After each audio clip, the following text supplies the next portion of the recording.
Today we will be reading and discussing the instrument of government part of Muammar al-Gaddafi's The Green Book. Muammar al-Gaddafi was obviously the former leader of Libya. He was a socialist, an anti-imperialist. He was also a denomination of the Ba'athist movement in the Middle East. He was an Arab revolutionary and Muslim.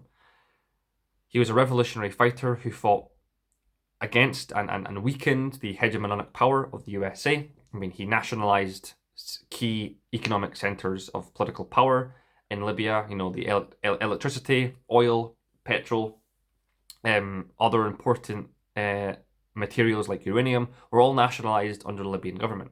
And the people of Libya benefited greatly from this.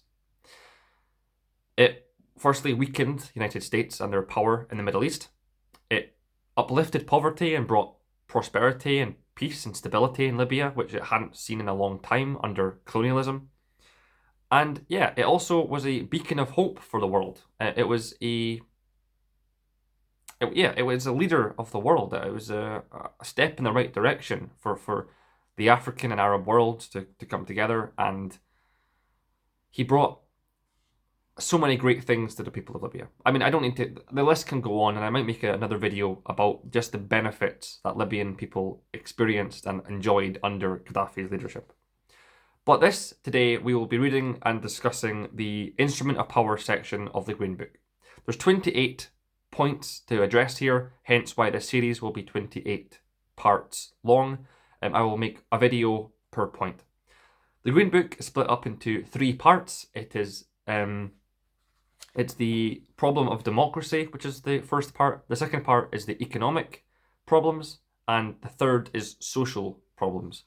There's 28 points split up into those 3 categories, and yeah, I'm going to spend the next few months doing one video or maybe a couple videos a week, and we're just going to get through this book. Hopefully, people jump on the bandwagon and learn from it and also enjoy it, and I hope you find it informative. So here goes. I'm just going to jump straight into it. I'm William Morrison. I'm your British Marxist-Leninist and anti-imperialist. I probably don't need to say that again, but it's a thing that I do, so I'm sorry. Here goes. The instrument of government is the prime political problem confronting human communities. The problem of the instrument of government entails questions of the following kind. What form should the exercise of authority assume? How ought societies to organize themselves politically in the modern world? Even conflict within the family is often the result of the failure to resolve this problem of authority. It has clearly become more serious with the emergence of modern societies. People today face this persistent question in new and pressing ways. Communities are exposed to the risk of uncertainty and suffer the grave consequences of wrong answers. Yet none has succeeded in answering it conclusively and democratically. The Green Book presents the ultimate solution to the problem of the proper instrument of government. All political systems in the world today are a product of the struggle for power between alternative instruments of government. This struggle may be peaceful or armed, as is evidenced amongst classes, sects, tribes, parties, and individuals.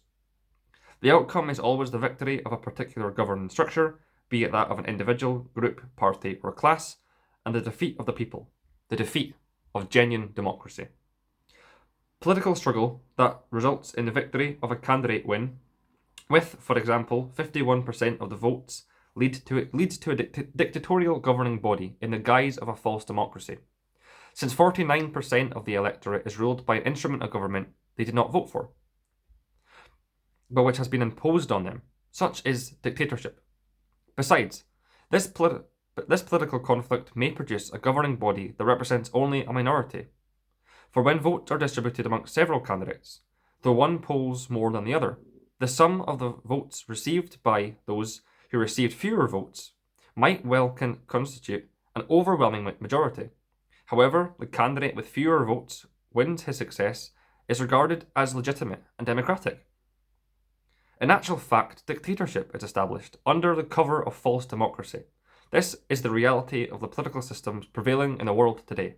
They are dictatorial systems, and it is evident that they falsify genuine democracy. So that was quite a short, concise analysis on Muammar Gaddafi's worldview. And there's a few points I want to address here. Also, firstly, this isn't anything really special. It's nothing really revolutionary. Most people, I think, would actually agree with this. Like, if I was to read this passage to normal people on the streets who don't even know Muammar Gaddafi, and I didn't say that it was from him, they would probably agree. Especially here in Britain, where we have the first past the post electoral system, which I'll go into a little bit later, but it's extremely unfair. So first of all, the first thing I want to address is Gaddafi actually provides some dialectical analysis at the start. When he says that even conflict within the family is often the result of the failure to resolve this problem of authority. This shows that it isn't just in the modern capitalist epoch of human history that authority has been a pain in the ass. It's always been a pain in the ass. It's always been a problem and a very high topic question. Even back in the primitive communal communities, the hunter-gatherer communities, tribes fell out over authority. People didn't really know who was in charge and how authority was supposed to be organized, and that's always been the case. And we have eons and millennia of human history to show that authority has been a difficult idea and to navigate. And hierarchies, although they are natural, and although hierarchies are they are natural. Hierarchies are not social constructs. There has always been hierarchies in society, in the world and in nature.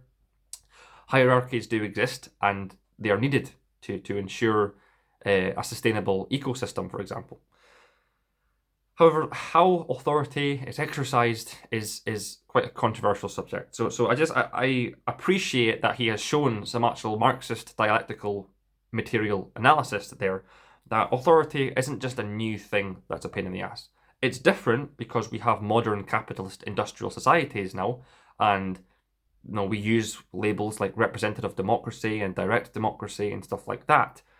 But ultimately, authority is still a problem, and it's still, the way we're exercising it is still not working according to Muammar Gaddafi. So that's a very interesting point, and I appreciate him using dialectical historical analysis. The second point I'd like to address is where he says all political systems in the world today are a product of the struggle for power between alternative instruments of government. Also very true. So we have, in a more specific example, obviously, in the modern capitalist societies, we have capitalist nations and socialist nations. We have capitalist nations where political authority, political power, is handed out and exercised by the bourgeoisie, the class in society and societies that own the means of production, that own the assets that we have and the centres for political economic growth for their own benefit. And that is against and at the detriment of the 99%, the working class, the vast majority of people in society. That's capitalist society. And that's how authority is exercised. But we have socialist societies now, like China and Vietnam and Laos, Cuba and DPRK, whose means of production are owned by the proletariat.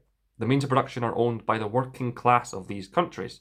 The Chinese workers, as a working force, is absolutely humongous. It's a conglomerate within themselves. But it's not capitalistic.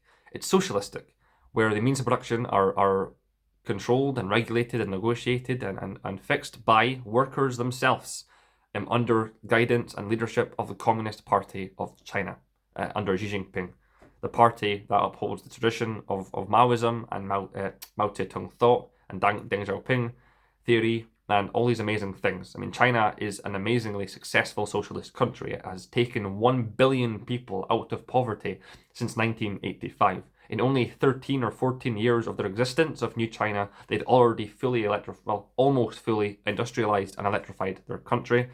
They fully freed and liberated their culture. Arts and music was unleashed that hadn't been done before. For the first time, farmers and industrial workers could have a side hustle at singing and singing at the pub down the street, or drawing or poetry. All these things had been unleashed that hadn't been allowed in China for a long time. So China is a good example of another thing. But my point here is, he is right. There is the contradiction here. There is always going to be a struggle for power. Not just in this epoch, but all throughout the other epochs and eras of human history, there's been struggle. Of course, the bourgeois versus proletariat world systems is a new thing. It's a capitalist thing in the industrial epoch of society. But even before the rise of the Atlantic empires, when Africa hadn't been yet touched by European colonialism, there had been tribal warfare and slavery in Africa long before the Europeans arrived. And that was all political struggle. That was to see which tribes were worthy and divinely worth ruling over other people. There was tribal warfare there. And also denominations of religion. There are struggles for political struggle there, for example. During the Crusades, it was the European Christians crusading against the heretics from the Middle East. When the Protestant Revolution happened, it was the Catholics versus the Protestants, and the British royal family, Protestant royal family, trying to colonize Catholic Ireland. They were the same. They believed in the same God and the same religion, just different denominations, different analysis, different conclusions, and that has caused years and years of genocide and atrocity and warfare. So he's absolutely right, and he raises a very good point here. Political systems are a product of political struggle. That is extremely true. And he also shows that he believes that oppression is an inherent part of political authority and political power. He says here that, be it that of an individual, group, party, or class, and the defeat of the people, the defeat of genuine democracy. This shows that he thinks that in everywhere, even proletariat-run China or bourgeois-run USA, there is still oppression. In capitalist societies, the bourgeoisie oppresses the proletariat, whereas in socialistic societies, it's the working class that oppress and control the bourgeoisie. That's a very important thing and also very true. And the last part, this is going to be quite a short video, the last part that he goes on to say in the last half page is just pretty much a huge, massive criticism of representative democracy. And he says that representative democracy is essentially a fake democracy, and therefore it's a dictatorship. It imposes its will against people that did not vote for it. Of course, in society, not everybody will be happy, no matter who leads. I mean, even in China has an approval rate of 85%, maybe even more. But that still means that 10 to 15% of Chinese people are not happy, are not satisfied in China and with what China is doing. Probably the bourgeoisie, mind you. But ultimately, it's true. Not everybody will be happy. That is something that we're going to have to accept. But representative democracy does have a massive problem. Parties and candidates can win elections without actually gaining a majority, which means that it's the minority of the. For example, in Britain we have a first past the post system, FPTP. That system means that essentially it does not matter if you get over 50%. It's the winning candidate or the winning party at general elections is whatever party gets the largest share of votes. So if there's 9 or 10 or 11 or 12 sometimes parties fielding candidates at general elections, 100% is going to have to be split up with those parties.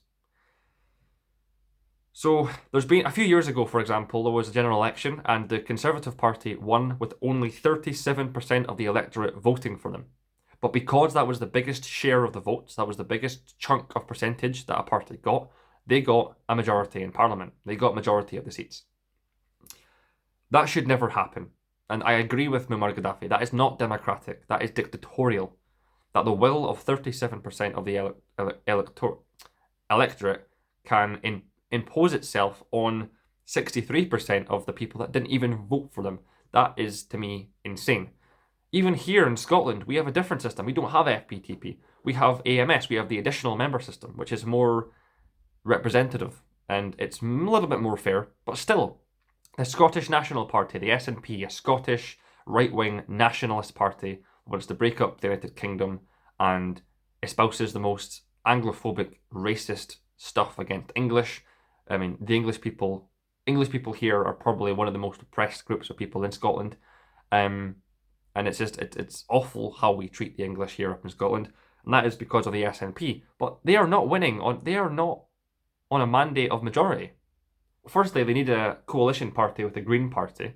The Green Party actually helps the SNP get a majority because they rely on them for a coalition. But even then, if you look at the percentage or the vote share at the last Scottish parliamentary election, most people did not vote for the SNP. But because of how our system works, they get a majority in parliament. It's not fair. So I agree with Muammar Gaddafi. Democracy, representative democracy, is fake. It's not genuine democracy. It's not pure. It's not fair at all. It oppresses people, and it is not the answer, and it's not the solution of authority.